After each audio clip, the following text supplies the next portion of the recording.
Hello, Floss Tube. We're the Real Housewives of Cross Stitch. I'm Priscilla. And I'm Chelsea. And Ronnie's at home. Cash is napping. And we're here today at the Fat Quarter Shop to show you how we mount, or how I mount a finish that's round, and also how we use magnets and washers. That's something huge that we're known for, is using magnets and washers to kind of swap out our projects to save space for decor and use it for different seasons. Yes. Our seasonal finishes, we usually do magnets and washers, so that's what we're going to show you today. So this was Chelsea stitching for spring, and there's a magnet and there's a washer on the back, so we're going to take that off, and Chelsea's going to take the bow off. We don't have another bow to replace it, but we'll just show you the finish, how it will look, and this is a trivet that we got at the thrift store. So if I were redecorating and say my piece is already done, this is what I'm taking off, and then I would just slap my new stuff on. Simple. Okay, and we're going to use batting, and this is available. The links are down below. And what I usually do is I just lay my piece on top of it. I've already cut a round piece of sticky board, and I used a cup and traced around it, and then just cut it with a scissors. And for me, round and oval finishes are hard because it's hard for me to get the sticky board straight, so I definitely always use batting because it helps you to cover up your bad cutting. And also, this is the 80-20 batting. We use just an 8x8 square that they have. They're already pre-cut. That's going to make sure that your project doesn't move or shift when you're actually finishing the project, and it's going to give it a fluffier look because it's not the cotton. And I used 2 layers when I did her spring one, so I'm also going to do 2 layers when I do the summer. And this is how the summer piece looks. And we're also going to add the red gingham. And then we're going to add the washer on the back to mount it to the magnet. So I take my sticky board. Do you want to take peel the sticky or the paper off so we can have the sticky part? And then I just lay my batting on top of it. Can you move these fabrics from please? Thanks. Yes, ma'am. I have a big soft sculpture needle is what they're called, with button and carpet thread. That's dangerous. So if you just have a regular needle, that's okay too. Yes. It's just easier with this needle, believe me. So I have the sticky board on the top and the 2 pieces of batting, and I lay it down and find the middle, and then I just kind of like fold it up and make sure, turn it over and make sure that I'm good. Now this is where it's helpful if I've left a few inches on the sides. I'm not known for that, but it would be helpful to have a little bit of extra room. Before we started finishing this, we did iron the project so it leaves a nice finished look at the end. So make sure that you iron your project, don't have it wrinkly. So what I do is I just gather it up. I just sew big stitches. And I go in on the corners. I don't go all the way to the corners. I make it in a round shape. You could cut it in a round shape if you're really OCD, like Kimberly likes to say. But I just do it in the square. And these big needles are really helpful with this. Okay, so it's gathering it all into the middle.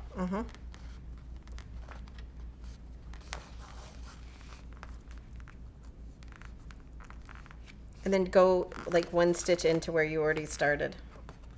And hopefully you don't get any knots. Okay. So then at this point, I will hold onto it tightly and I will turn it over, and you can see that it's centered. So then what I do is I go from side to side, almost like lacing, but not technically. As many, yeah. I'll just do like 3 to 4 passes.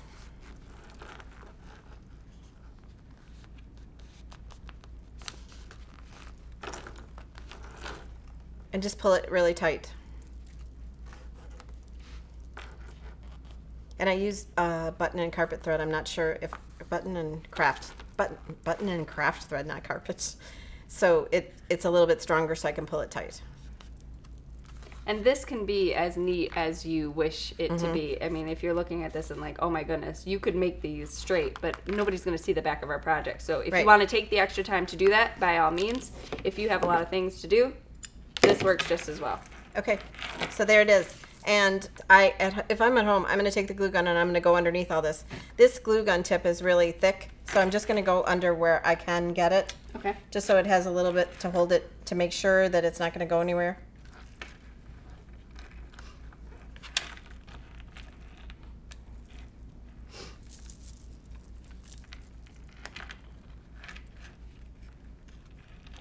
And then just press those areas down.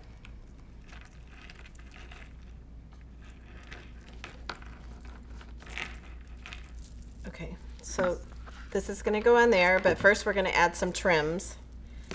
We're going to add some white vintage trim. This is from Lori Holt. And I'm going to turn it over again and just hot glue it just very lightly on the back. So right on the edge, you're going to put the little bead of glue. Okay.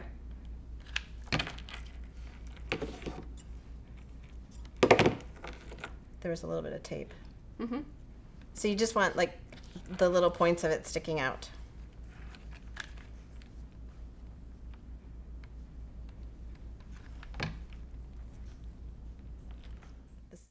So you might need to just hold it for a couple of seconds if you're using this. It's better Rick than I have at home, I think. And just carefully push it down so you don't burn your fingers.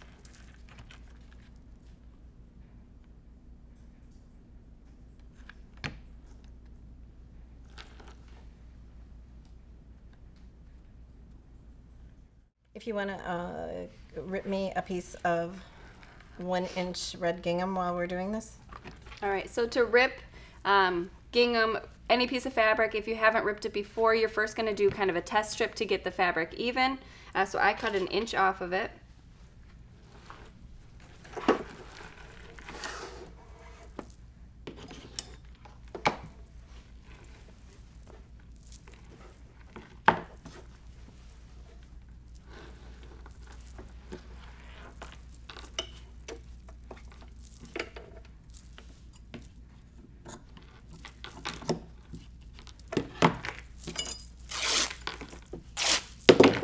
Okay, and then when you get to the end, you need to try to overlap it so that the ends meet up so that it doesn't look awkward in that one spot. So I'm going to use my needle again and the button and craft or carpet thread. And then I'm just going to gather this. This is why we behaved as children, because she would just pull out that needle and we'd all run and hide.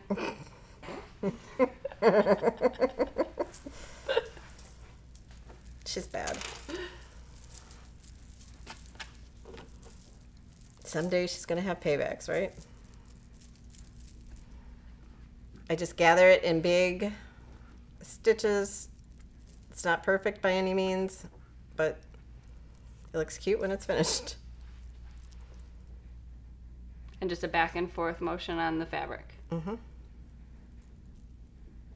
And the torn edge gives it that vintagey, old and crusty look that we look for in our home decor. Yeah.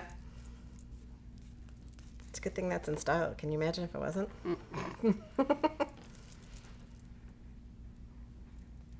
And when you rip the fabric, there are going to be extra threads. You just cut those off. My bracelets make a lot of noise. Oops. Okay, so then when you get to the end, you're going to cut that. These are scary too. Our scissors at home need sharpening, or we need new scissors maybe. Okay, so if you just lay it down and make yourself a little circle, and then place your finished piece on top and see how much you want to stick out. Then you can make it bigger or smaller.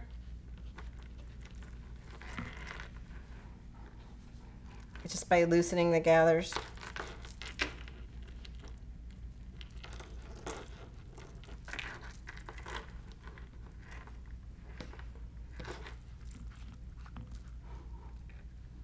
That's perfect, or close to perfect. And it looks really cute. Okay, so when I do the square, I'm going to attach the two ends together now that I have the right size. When I do the square pieces, I usually do it where I lay the stitching upside down and then attach it on the back. But when I've done these round ones, I prefer to just leave it like this and put a little bit of glue on the round part that's finished and then attach it to the ruffle.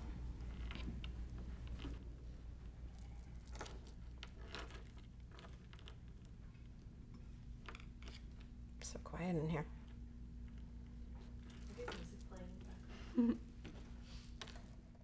Okay, so just get it in a circle and then test your piece again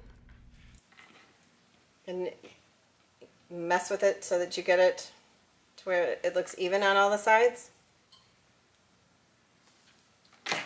And then be careful when you pick it up so that you don't disturb your little ruffled edges. And then just put a little bit of glue on the back. And I'm going like right on top of the rickrack.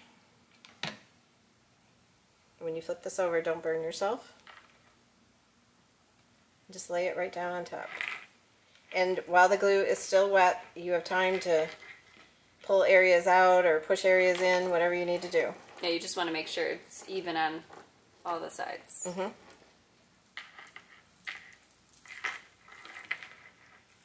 I forgot to cut the string off. Even this out.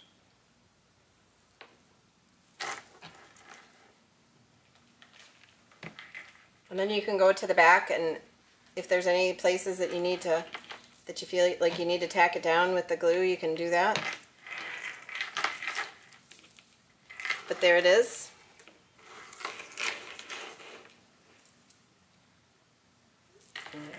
And I'm just throwing this out there. If you wanted to put this in like a 3-tiered tray, you could just put a piece of felt on the background. You don't even have to do that because nobody's going to see it. And then stuff it in the 3-tiered tray and it would be a perfect size. Okay, but we're putting it on the trivet. The trivet. So the trivet's already got a magnet on it from when we did the spring. And the backing fabric, so we don't have to replace this. This is a neutral color that we can use for all of the seasons.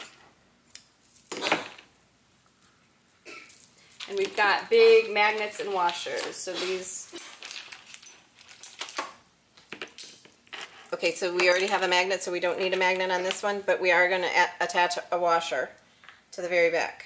And I just use the glue again. Now we put the magnet on the base piece because those are more expensive if you're shopping for them. The washers are cheap. Yeah, right. They're cheap. So you only have to use one magnet for 4 designs. Correct. So I just glued it on with hot glue. And then we just attach it, and you're done. So thank you so much for joining us, and we hope that you enjoyed seeing this. We know we get comments all the time. When are you going to show us how to use sticky boards? And your ruffled edges and everything. So here you go. It's all here. We're excited to share it with you. We hope that you gain some information. And again, we aren't saying that this is how you do it. This is just how we do it, and we're excited to share that with you. And thank you, Kimberly, for having us. We appreciate it, and we've loved being here. So you can follow us on Instagram at Priscilla Blaine, at Chelsea356, Priscilla's2000, on Facebook, Priscilla's2000.blogspot.com, where you'll see more of all of these things that we show. And follow us in our stitching group, or not follow us, but join us in our stitching group, Stitching with the Housewives, and also our YouTube channel, The Real Housewives of Cross Stitch. And you can check out more videos where we show finishes, 3-tiered trays, our haul, and our live stream on Fat Quarter Shop Cross Stitch.